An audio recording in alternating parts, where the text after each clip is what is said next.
Bonjour, aujourd'hui moi et mes amis, nous allons vous présenter les matériaux que l'on retrouve dans un vélo tout-terrain.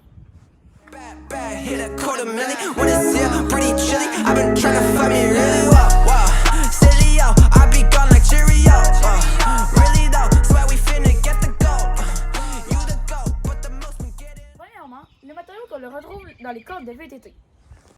Dans les cordes de VTT, on peut retrouver les matériaux suivants. On utilise souvent l'aluminium pour sa légèreté, sa rigidité, sa longue durée de vie et son coût très abordable. On utilise souvent le carbone aussi dans les cordes de VTT pour sa légèreté, mais souvent le carbone a tendance à se fissurer sous les chocs.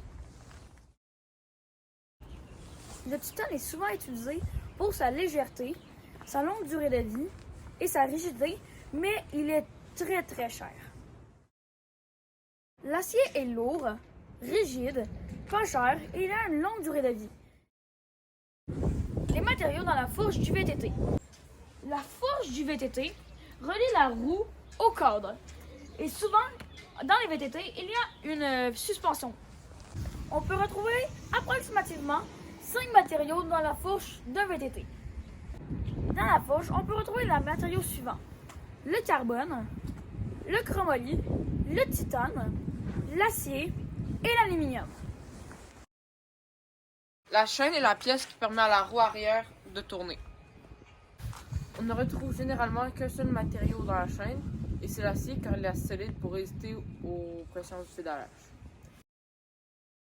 Les freins. Il y a plusieurs modèles de freins, mais aujourd'hui, je ne vais que vous en présenter deux. Le frein à mâchoire et le frein à disque.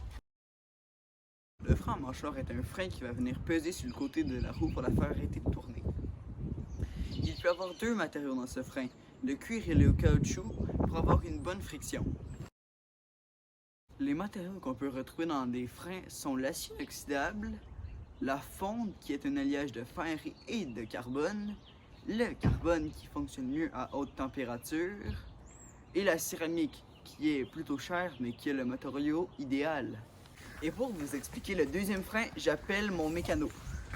Le frein à disque est un mécanisme qui comporte deux éléments, le disque et les plaquettes de serrage. Comment ceci fonctionne? Les plaquettes de serrage serrent le disque en sandwich et ceci, à cause de la force de friction, ralentit le disque jusqu'à l'arrêter.